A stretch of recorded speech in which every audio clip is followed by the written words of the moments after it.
Jamaicans have been sweltering from record temperatures since the start of the year. The first 5 months of 2023 has reportedly been the hottest recorded on the island for some time. The Meteorological Service of Jamaica is predicting at least 15 to 20 heat wave days through to the end of August 2023. The excessive day and nighttime heat is being attributed to climate change. Like other countries globally, Jamaica continues to experience hotter, drier summers occasioned by more frequent extreme weather events. Events such as tropical storms, hurricanes, and floods negatively impact food and water security. Together, these factors could lead to a climate crisis which could see serious consequences for us all. Climate crisis is not a far-off concept. It is something that we are experiencing right now. In the 6 months leading up to the end of March, Jamaica recorded its driest period ever. The least amount of rainfall recorded in Jamaica since we've been recording rainfall was a 6-month period ending in March 2023. The climate crisis is evident. It is the reality of our time, and the challenges will no doubt reflect in our present challenges and indeed in our near future. Recognizing this, the Jamaican government has been playing a proactive role. The government has put measures in place to create an environment that is supportive of a number of climate change mitigation and adaptation strategies. The strategies are designed to improve the island's food and water security, preserve its green spaces and forests. To that end, Jamaica has been a participant of the Reducing Emissions for Deforestation and Forest Degradation RED Plus initiative. RED Plus forms the basis of the island's land use and preservation of its forest cover. It includes the adaptation, mitigation, conservation, resilience, and preservation of the island's biodiversity and ecosystem, including water regulation and soil conservation. Jamaica, I believe, would have joined the High Ambition Coalition sometime in the last 10 years. The High Ambition Coalition called for 30% protection of landmass, 30% protection of your EEZ by 2030. That would have been the call that became the basis of the Global Biodiversity Framework, which would have been signed in Montreal on the Kunming holding of COP15 last year.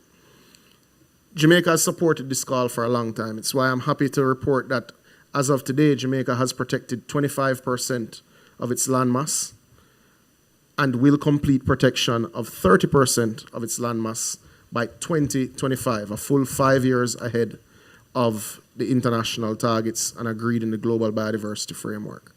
This would have come from the recent protections of over 79,000 hectares of the cockpit country and indeed the Black River protection orders which would have been issued last year. These are things that we're particularly proud of. We also would have completed the protection framework for 15 ecologically sensitive areas, which were deemed to be particularly sensitive areas that should be managed in a very cohesive way. It's no secret and impatient of debate that government hasn't always worked in a cohesive manner to implement and to monitor the land use declarations that it makes. These areas have been identified as areas that must have a management committee that constantly monitors activities in and around these areas to ensure that they're indeed protected. Another thrust of the government is the planting of 3 million trees. It's estimated that 2.5 million trees have already been planted.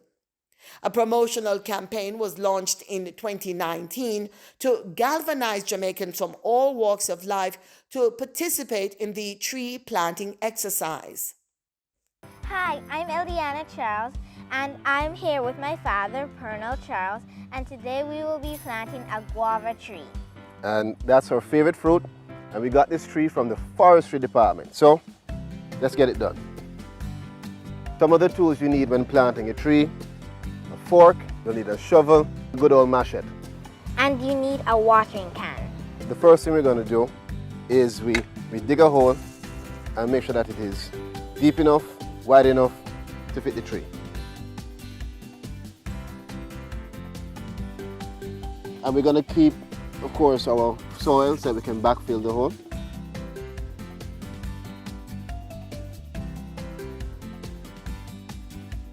We have planted our guava tree, and we invite the entire Jamaica to plant a tree. Plant a tree, Protect Jamaica, and preserve the planet.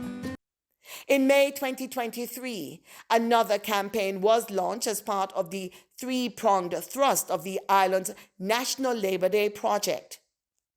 Big up the people who plant up the trees years ago. Now we know, say the action they wiser. More tree food security a run up. Go on in that the go plant a tree and make it come up. Shade it a go give we now the summer and go burn up. We a plant up the tree so we environment a turn up. The government recognizes that climate change is a clear and present danger to Jamaica's water and food security, as it could negatively impact the livelihood of our farmers and our island's marine and coastal ecosystems. Prime Minister Andrew Holness is encouraging all Jamaicans to get involved in backyard gardening to stave off and improve food security with the message, "Eat what you grow." Jamaica is doing its part to mitigate the effects of climate change by planting 3 million trees across the country. Planting trees prevents soil erosion, thereby reducing flooding and landslides, supports biodiversity, reduces temperatures, provides food, and captures carbon dioxide from the atmosphere. Already, we have planted over 2.5 million trees, and with your help and your labor, we can achieve the 3 million trees target by September 2023. While the planting of trees will not immediately ease drought conditions for those who are currently affected, our country will grow more resilient to droughts in the future. It is said that a society grows great when its elders plant trees whose shade they know they may never sit in. I therefore encourage all Jamaicans to continue planting trees on Labor Day 2023 and throughout the year and in the years to come. Our children will benefit from it.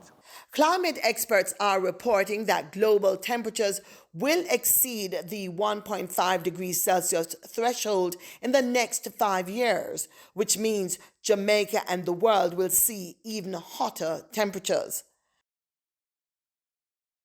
The planting of more trees can help fight global warming. Trees create shade and absorb greenhouse gases, which lead to a cooling effect. Growing what we eat in our yards can help Jamaicans weather the effects of climate change. Plans are also advanced in the acquisition of a tree relocation device to replenish areas along new and upgraded roadways. Whatever challenges climate change may present, the planting and replenishing of trees and soil are certain ways to navigate an uncertain future. While progress has been made, more must be done. There is a need for Jamaica and other small island developing states to also have more equitable access to climate financing to effectively protect residents from these sweltering temperatures, which climate experts say is our future reality. For the PBCJ, I'm Carol Francis.